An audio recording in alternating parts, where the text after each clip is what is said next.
Ой, миний нутгийн газар шороноос бархан гойсол бүү гэж хэлдэг.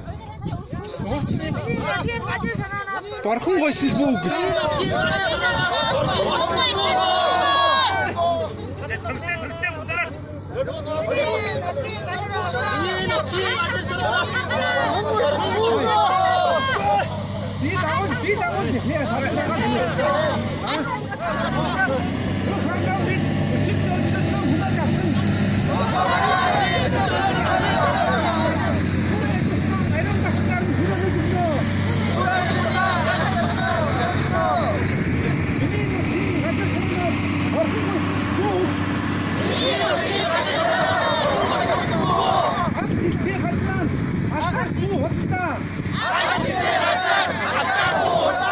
Монголчууд өвчтэй шүү.